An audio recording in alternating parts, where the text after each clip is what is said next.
In the early afternoon of July the 17th, 2014, a Boeing 777-200 of Malaysia Airlines departs Amsterdam Airport Schiphol for Kuala Lumpur, Malaysia. The flight is prepared as usual, and the aeroplane is in an airworthy condition. On board of flight MH17 are 283 passengers and 15 crew members. The routing of this flight leads via Germany, Poland and Ukraine to the east, a standard routing to Asia that many airlines use. Flight MH17 enters Ukrainian airspace at an altitude of 33,000 feet, following airway Lima 980. The crew diverts a short distance to the north to avoid some thunderstorms when returning to the airway in the eastern part of Ukrainian airspace. In this region, an armed conflict between the Ukrainian government and armed groups is in progress. Therefore, lower levels of the airspace are restricted for civil air traffic. Flight MH17 is routed above this restricted airspace to waypoint Romeo November Delta in the Russian Federation. Until that moment, the flight proceeds normally. When flight MH17 is above the eastern part of Ukraine, a Buk surface-to-air missile system fires a missile. It travels almost at 3 times the speed of sound and carries a 9N314M model warhead. Inside it is an explosive core surrounded by 2 mantles containing preformed iron fragments. Radar guides it to its target, where it is detonated by means of a proximity fuse. A Buk surface-to-air missile can reach an altitude of 80,000 feet, exceeding the flight altitude of flight MH17 by far. At 20 minutes and 3 seconds past 1, this warhead explodes to the left and above the cockpit of MH17.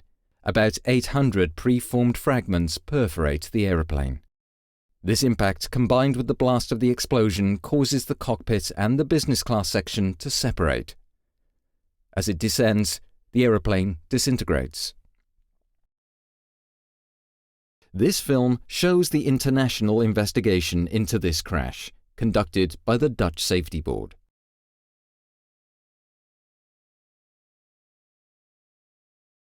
Flight MH17 disappeared from the radar at 20 minutes and 3 seconds past 1 UTC.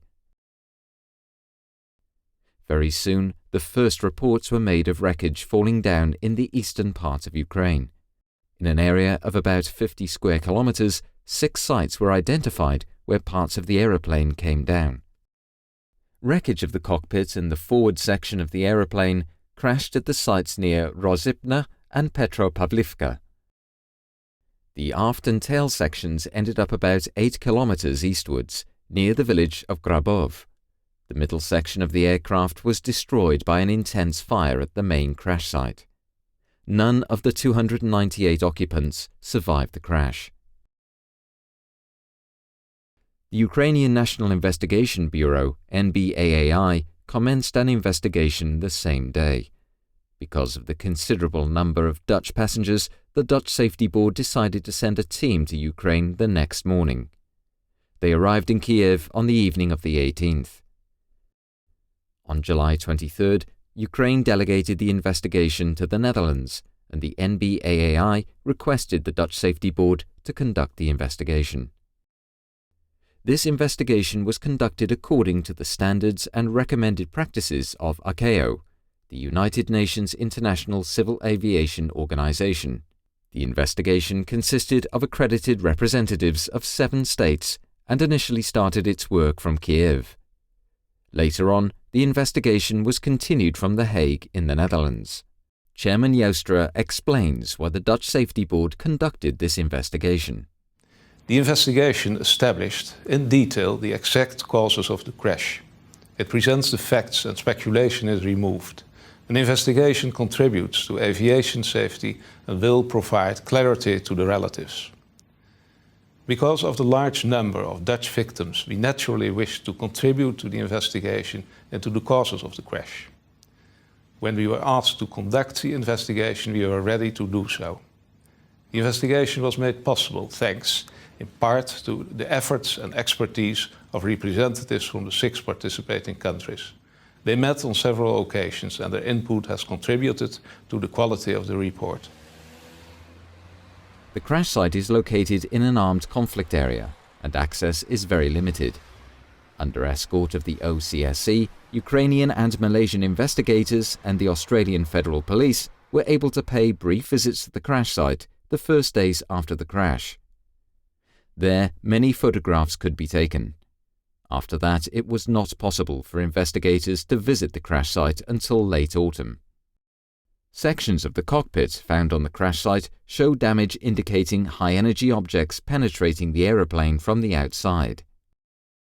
The flight data recorders were handed over and the investigative team transported them to Farnborough in the United Kingdom to retrieve the data. Based on these first findings, the Dutch Safety Board published a preliminary report in September 2014. The first conclusions were: no abnormalities were found regarding the aeroplane or crew.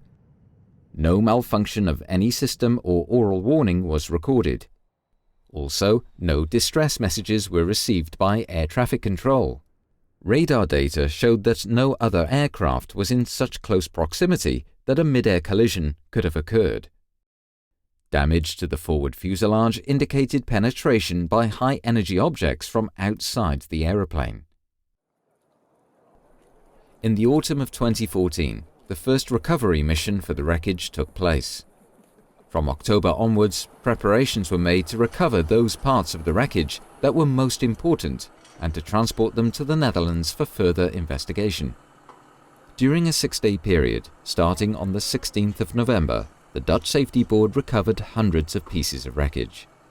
The wreckage was transported to a railway station in Torez, Ukraine. In the spring of 2015, 2 wreckage recovery missions followed. Investigators were able to recover additional wreckage from the sites that could not be investigated before. They also received wreckage that was collected by locals. The first convoy of wreckage arrived in the Netherlands at the Gilse Ryan Air Force Base on the 9th of December 2014. Over the following months, more convoys of wreckage were transported to Gilse Ryan. Upon arrival, all wreckage was sorted, tagged, photographed in front of a green screen, and forensically examined. In a hangar, pieces of the aeroplane were laid out for investigation. All wreckage pieces were examined for failure mechanisms, damage patterns, and traces of external objects that could have hit the aeroplane. The investigation of the wreckage led to further evidence of a surface-to-air missile being the cause of the crash of flight MH17. A number of other scenarios, such as internal explosions, gunfire, or air-to-air missiles, were excluded. Based on the photographs of the wreckage, a 2-dimensional reconstruction was made to identify the position of wreckage on the aeroplane's grid. The major fractures were determined on the basis of the wreckage, the photo reconstruction, as well as the location where each part was found. At Gilse Ryan Air Force Base, the Dutch Safety Board made a 3-dimensional reconstruction of the forward section of the aeroplane. First, a frame matching the model of a Boeing 777-200 was built. Over a period of 3 months, the cockpit and the forward part of the business class were reconstructed. The parts were moved to their exact position and fixed in place. This reconstruction was made to validate and visualize the results of the investigation. It shows the overall picture and places various parts and damages in their context.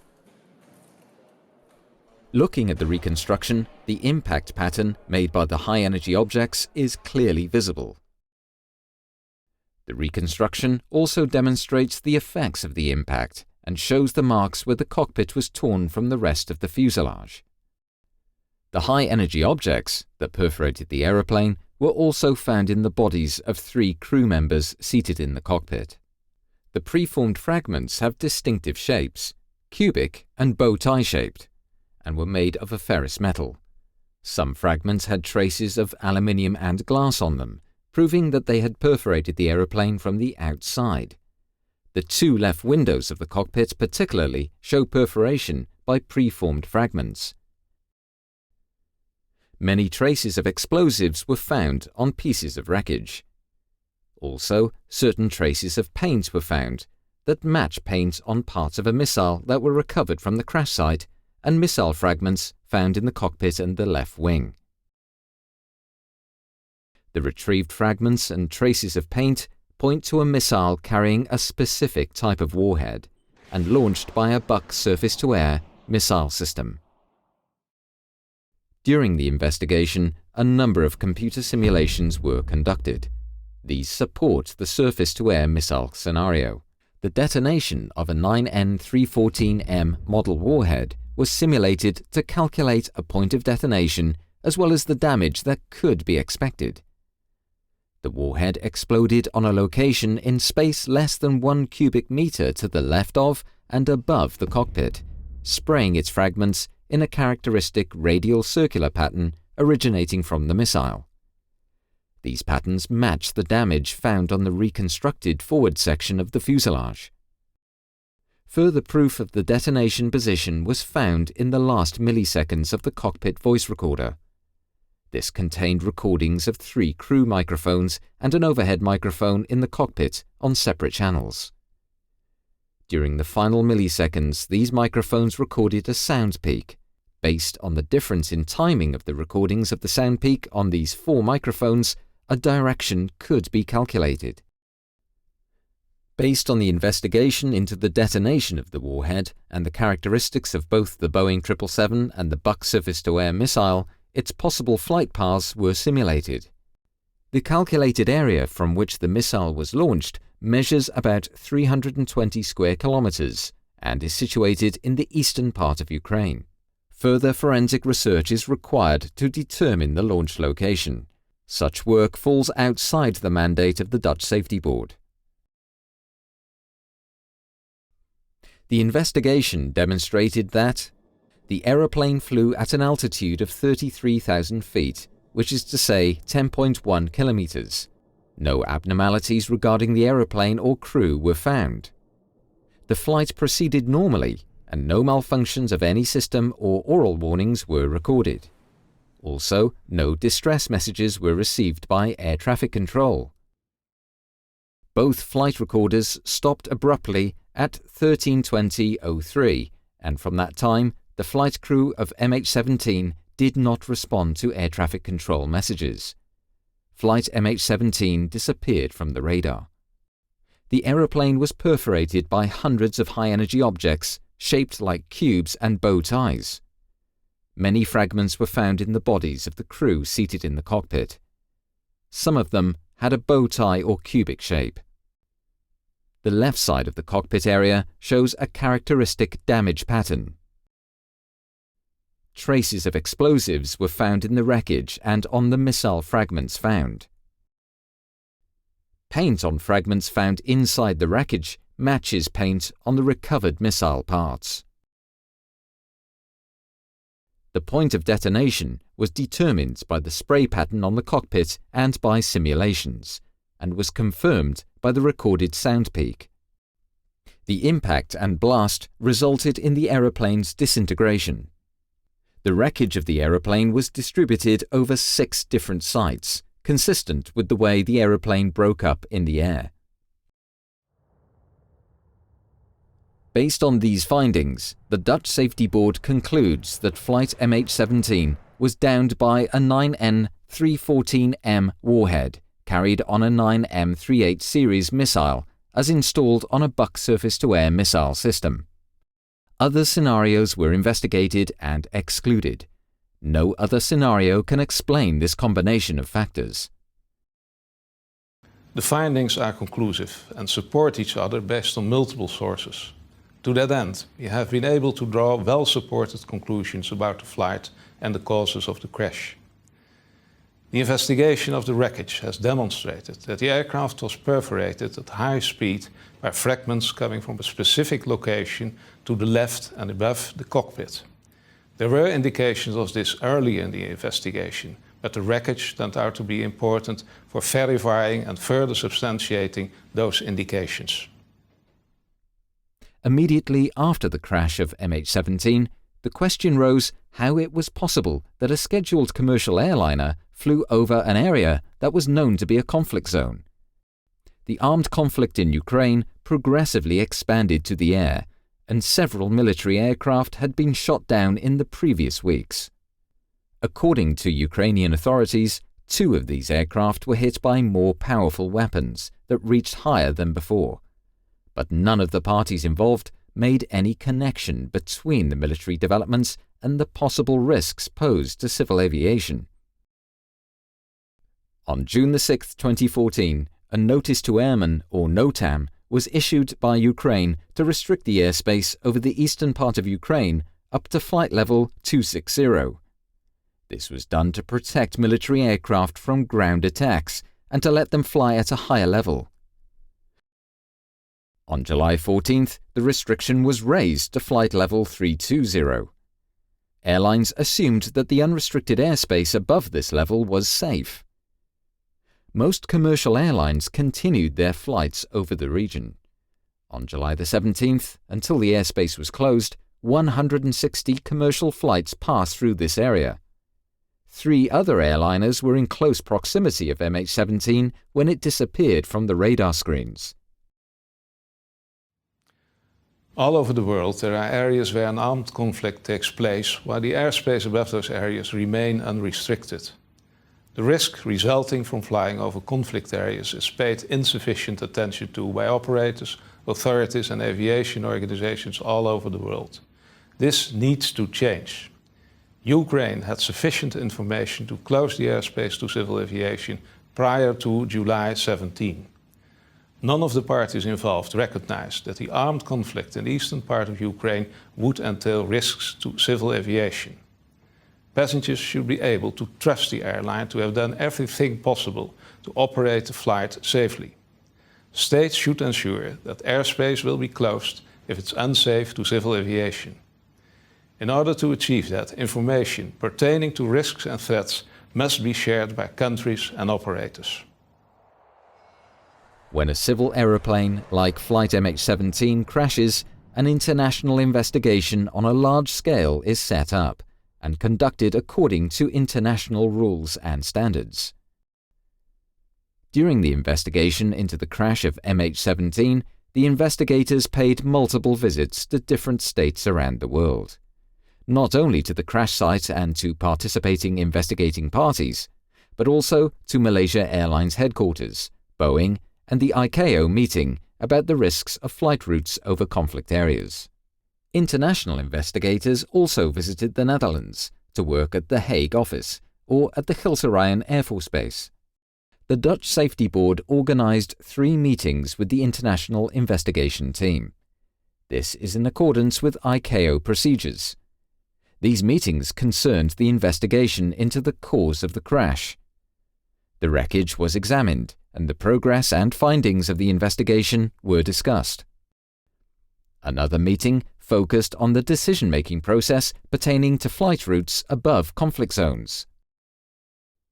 After consulting the accredited representatives of the participating states, the Dutch Safety Board came to the final report, the most important findings. Flight MH17 progressed normally until it was above the eastern part of Ukraine.